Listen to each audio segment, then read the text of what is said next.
Radio Lime News Update. Brought to you by Joy Alucas, world's favorite jeweler. London നഗരത്തിലെ ഏറ്റവും വലിയ jewellery showroom 1 and 2 Carlton Terrace, Green Street, London. നമസ്കാരം, lime news അപ്ഡേറ്റ്സിലേക്ക് സ്വാഗതം. വാർത്തകളുമായി ഞാൻ നിപിൻ. UK-യിൽ തൊഴിൽ രേഖയില്ലാതെ ജോലി ചെയ്ത 75 പേർ പോലീസ് കസ്റ്റഡിയിൽ. പിടിയിലായവർ കാർ വാഷ്, നെയിൽ ബാർ ജോലിക്കാർ. കൃത്യമായ രേഖകളില്ലാതെ UK-യിൽ തുടരുന്ന വിദേശികളെ കണ്ടെത്തുവാൻ പരക്കെ പരിശോധന നടക്കുകയാണ്. കുടിയേറ്റ രേഖകൾ കൃത്യമല്ലാത്തവർക്ക് ജോലി നൽകിയ സ്ഥാപനങ്ങളുടെ ഉടമകൾക്ക് കനത്ത പിഴ ചുമത്തി. തിങ്കളാഴ്ച മുതൽ എല്ലായിടത്തും പരിശോധന നടത്തിയിരുന്നു. മനുഷ്യകടത്ത് സംഘങ്ങളുമായി ചേർന്ന് തൊഴിലുടമകൾ പ്രവർത്തിക്കുന്നുവെന്നാണ് ഹോം സെക്രട്ടറി പറയുന്നത്. ഇത് വലിയ കുറ്റകൃത്യമാണ്. പിടിയിലായവർ പിന്നെ വെളിച്ചം കാണില്ല. അനധികൃതമായി ജീവൻ പണയം വെച്ച് ഇവിടെ ആളുകളെ എത്തിക്കുകയും രേഖകളില്ലാത്ത തൊഴിലിടങ്ങളിൽ ചേർക്കപ്പെടുന്നതുമാണ് അരങ്ങേറുന്നത്. കാർവാഷുകളിലും നെയിൽ ബാറുകളിലുമായി അനധികൃത കുടിയേറ്റക്കാർക്ക് ജോലി നൽകിയവരെയാണ് ഹോം ഓഫീസ് റെയ്ഡിൽ പിടികൂടിയത്. ഹോം ഓഫീസിന്റെ കീഴിലുള്ള ഇമിഗ്രേഷൻ എൻഫോഴ്സ്മെന്റ് നടത്തിയ റെയ്ഡിൽ അനധികൃതമായി ജോലി ചെയ്യുന്നുവെന്ന് സംശയിക്കപ്പെടുന്ന 75 പേർ അറസ്റ്റിലായി. നിയമപരമായി എത്തിയാൽ ബ്രിട്ടനിൽ അവസരങ്ങളേറെ. മാരത്തൺ ആത്മവിശ്വാസം പകർന്നുവെന്ന് സോജൻ ജോസഫ്.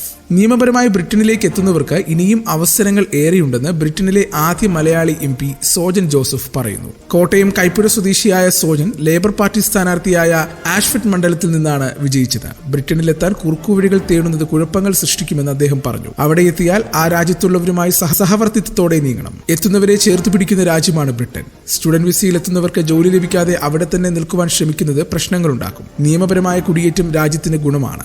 ആദ്യകാല മലയാളി നഴ്സുമാരുടെ കഠിനാധ്വാനം മലയാളികളെപ്പറ്റി നല്ല മതിപ്പുണ്ടാക്കിയിട്ടുണ്ടെന്നും സോജൻ ജോസഫ് പറഞ്ഞു. കൺസർവേറ്റീവ് പാർട്ടിയുടെ ഭരണത്തിൽ ബ്രിട്ടനിലെ സമ്പദ് വ്യവസ്ഥ ആകെ തകർന്നെന്നും അദ്ദേഹം ചൂണ്ടിക്കാണിച്ചു. നാഷണൽ ഹെൽത്ത് സർവീസിൽ പ്രശ്നങ്ങളുണ്ടായി. ആരോഗ്യ പ്രവർത്തകർക്ക് ഇൻസെന്റീവ് മുടങ്ങി. പല മേഖലകളിലും സമരങ്ങൾ നടന്നു. NHS പുനരുദ്ധാരണവും സാമ്പത്തിക സുസ്ഥിരതയുമാണ് ലേബർ സർക്കാരിന്റെ ലക്ഷ്യമെന്നും അദ്ദേഹം പറഞ്ഞു. ഈസ്റ്റ് ലണ്ടനിലെ ബഹുനില കെട്ടിടത്തിൽ വൻ തീപിടുത്തം. രക്ഷപ്പെട്ടവരിൽ മലയാളി കുടുംബവും. ഈസ്റ്റ് ലണ്ടനിലെ ഫ്ളാറ്റ് സമുച്ചയത്തിൽ വൻ തീപിടുത്തം. ആളപായമില്ല. കെട്ടിടത്തിൽ നിന്നും 100ഓളം പേരെ ഒഴിപ്പിച്ച് രക്ഷപ്പെടുത്തി. 2 പേർ പരിക്കേറ്റ് ആശുപത്രിയിലാണ്. ഡഗ്നാമിന് സമീപമുള്ള ച്വാഡൽ ഹീത്തിൽ ഫ്രഷ് വാട്ടർ റോഡിൽ സ്ഥിതി ചെയ്യുന്ന ബഹുനില കെട്ടിടത്തിനാണ് ഇന്നലെ തീപിടിച്ചത്. സമീപ പ്രദേശങ്ങളിലെ 40ലേറെ യൂണിറ്റുകളിൽ നിന്നായി 200ലേറെ ഫയർ ഫൈറ്റർമാർ ഹെലികോപ്റ്ററിന്റെ സഹായത്തോടുകൂടി മണിക്കൂറുകൾ പരിശ്രമിച്ചാണ് തീ നിയന്ത്രണ വിധേയമാക്കിയത്. പുലർച്ചെ 2:44 ഫയർഫോഴ്സ് സഹായം അഭ്യർത്ഥിച്ച് വിളിയെത്തിയത്. നിമിഷങ്ങൾക്കകം കെട്ടിടത്തിന് പുറത്തെ ക്ലാഡിങ്ങിലൂടെ തീ ആളിപ്പടർന്ന് സംഹാര താണ്ഡവമാടി. അപകട കാരണം അറിവായിട്ടില്ല. ഫ്ളാറ്റ് സമുച്ചയത്തിൽ താമസിക്കുകയായിരുന്ന പാലാ സ്വദേശി ജോസഫും ഭാര്യ ടിനുവും പിഞ്ചുകുഞ്ഞും അപകടത്തിൽ നിന്നും അത്ഭുതകരമായി രക്ഷപ്പെട്ടു. ചാർട്ടേഡ് അക്കൗണ്ടന്റുമാരായ ഇരുവരുടെയും ഫ്ളാറ്റ് പൂർണ്ണമായും അഗ്നിക്കിരയായി. 3 വർഷങ്ങളായി ഇവിടെയായിരുന്നു താമസം. പ്രസവാവധിയായിരുന്ന ടിനു തീ പടർന്ന ഉടൻ പിഞ്ചുകുഞ്ഞുമായി ഓടി രക്ഷപ്പെടുകയായിരുന്നു. സർട്ടിഫിക്കറ്റുകളും വീട്ടുസാധനങ്ങളും വസ്ത്രങ്ങളും ലാപ്ടോപ്പുകളും മൊബൈൽ ഫോണുകളും ഉൾപ്പെടെയുള്ള എല്ലാ സാധന സാമഗ്രികളും അവർക്ക് നഷ്ടമായി. എങ്കിലും അപകടത്തിൽ നിന്നും അത്ഭുതകരമായി രക്ഷപ്പെട്ടതിന്റെ സന്തോഷത്തിലാണ് അവർ. ബ്രിട്ടൻ കാവൽ നിർത്തി സംരക്ഷിച്ച ഫിഷ് ആൻഡ് ചിപ്സ് സപ്ലയർമാർ ഇന്ന് വിഭവത്തിന് 50% വില വർധനവ്. ബ്രിട്ടീഷുകാരുടെ പ്രിയപ്പെട്ട ലഘുഭക്ഷണമായ ഫിഷ് ആൻഡ് ചിപ്സിന്റെ വിലയിൽ 5 വർഷത്തിനിടെ ഉണ്ടായത് 50% വർധനവാണ്. ബ്രിട്ടനിൽ ഏറ്റവും അധികം വില ഉയർന്ന ഭക്ഷ്യോൽപ്പന്നമാണ് ടേക്ക് എവേ ഭക്ഷണത്തിൽ മുൻപന്തിയിൽ നിൽക്കുന്ന ഫിഷ് ആൻഡ് ചിപ്സ്. 5 വർഷം മുമ്പ് 5 പൗണ്ടായിരുന്നു വില. ഇന്ന് 10 പൗണ്ടിന് മുകളിലാണ്. ഫിഷ് ആൻഡ് ചിപ്സിന് 50% വില ഉയർന്നപ്പോൾ കബാബിന് 44%, പിസയ്ക്ക് 30%വുമാണ് 5 വർഷത്തിനുള്ളിലുണ്ടായ വില വർധന. ചിക്കൻ ആൻഡ് ചിപ്സിന് 42%, ഇന്ത്യൻ ചൈനീസ് ഭക്ഷണ വിഭവങ്ങൾക്ക് 29% വില വർദ്ധിച്ചു. ഇന്ധനവിലയിലുണ്ടായ കുതിപ്പും തൊഴിലാളികളുടെ ശമ്പള വർധനവുമാണ് വിലക്കയറ്റത്തിന്റെ പ്രധാന കാരണം. യുക്രൈൻ അധിനിവേശത്തെ തുടർന്ന് റഷ്യൻ സമുദ്രോൽപ്പന്നങ്ങൾക്ക് ഏർപ്പെടുത്തിയ ഇറക്കുമതി നിയന്ത്രണം രാജ്യത്ത് വിലക്കയറ്റത്തിന് കാരണമായി. 2022 മാർച്ചിൽ ബ്രിട്ടീഷ് സർക്കാർ റഷ്യൻ സമുദ്രോൽപ്പന്നങ്ങളുടെ ഇറക്കുമതിയിൽ 35% അധിക നികുതി ഏർപ്പെടുത്തിയതോടെയാണ് രാജ്യത്ത് മത്സ്യം ഉൾപ്പെടെയുള്ള സമുദ്രോൽപ്പന്നങ്ങളുടെ വില കുതിച്ചുയർന്നത്. ഇതിന് പിന്നാലെ മോശം കാലാവസ്ഥ മൂലം ഉരുളക്കിഴങ്ങ് കൃഷിയിലും തിരിച്ചടിയുണ്ടായി. ഇനി നാട്ടിലെ വാർത്തകൾ. മമ്മദിയുടെ രാജി ആവശ്യപ്പെട്ട് പ്രതിഷേധ മാർച്ച്. ആക്രമണം ഉണ്ടാകുമെന്ന് ഇന്റലിജൻസ് റിപ്പോർട്ട്.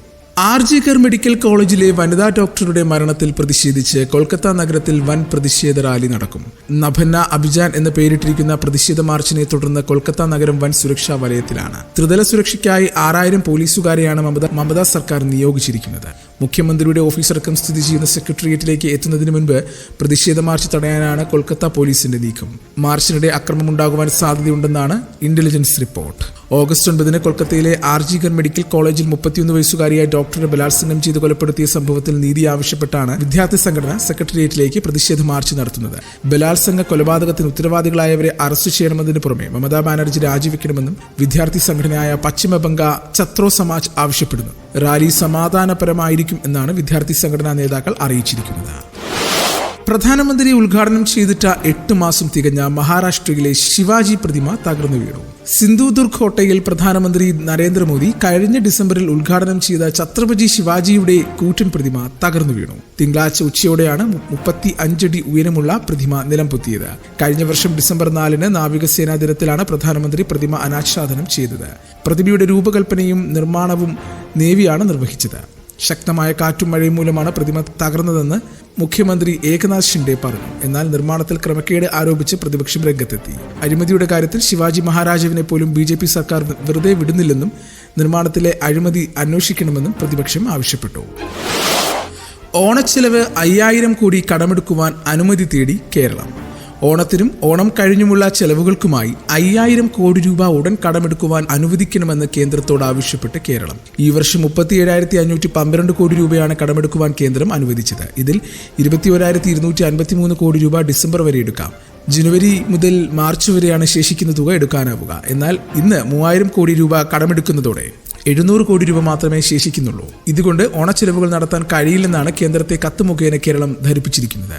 അവസാന 3 മാസത്തേക്ക് എടുക്കുവാനായി മാറ്റിവെച്ചിരിക്കുന്ന തുക കൂടി ഉടൻ കടമെടുക്കുവാൻ അനുവദിക്കണമെന്നാണ് ആവശ്യം. കേന്ദ്രം അയയുമെന്നാണ് കേരളം കരുതുന്നത്. വയനാട് ഉരുൾപൊട്ടലിന്റെ പശ്ചാത്തലത്തിൽ വിപുലമായ ഓണാഘോഷം സർക്കാർ വേണ്ടെന്ന് വെച്ചിട്ടുണ്ടെങ്കിലും സർക്കാർ ജീവനക്കാർക്കുള്ള ബോണസും ഉത്സവത്തെയും ഇക്കുറിയും നൽകുവാനാണ് സാധ്യത.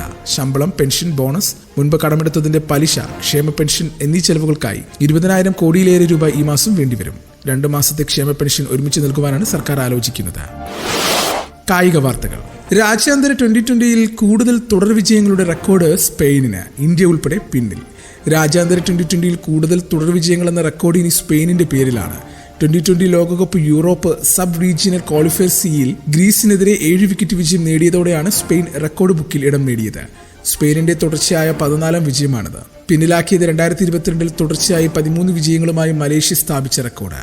ഇതോടെ കരുത്തരായ ഇന്ത്യ ഉൾപ്പെടെയുള്ള ടീമുകൾ ഇവർക്ക് പിന്നിലായി. 13 വീതം തുടർ വിജയങ്ങളുമായി മലേഷ്യയും ബർമുഡയുമാണ് 2ാം സ്ഥാനത്ത്. 12 മത്സരങ്ങളിൽ തുടർച്ചയായി വിജയിച്ച ഇന്ത്യ, അഫ്ഗാനിസ്ഥാൻ, റൊമാനിയ എന്നീ ടീമുകൾ സംയുക്തമായി 3ാം സ്ഥാനത്തുണ്ട്. സ്പെയിനിന്റെ അടുത്ത ലക്ഷ്യം വനിതാ ക്രിക്കറ്റിൽ തുടർച്ചയായി 17 വിജയങ്ങൾ കുറിച്ച് തായ്ലൻഡ് വനിതാ ടീം സ്ഥാപിച്ച റെക്കോർഡ് തകർക്കുകയാണ്. ഇന്നത്തെ പൗണ്ട് വിനിമയ നിരക്ക് 110.80 രൂപ. ഇതോടുകൂടി വാർത്തകൾ കഴിഞ്ഞു. കൂടുതൽ വാർത്തകൾ അടുത്ത ബുള്ളറ്റിൻ. കൂടുതൽ വാർത്തകൾക്കും വിശേഷങ്ങൾക്കുമായി റേഡിയോ ലൈം ആപ്പ് ഡൗൺലോഡ് ചെയ്യൂ. പ്ലേ സ്റ്റോറിൽ നിന്നും ആപ്പ് സ്റ്റോറിൽ നിന്നും. Radio Lime.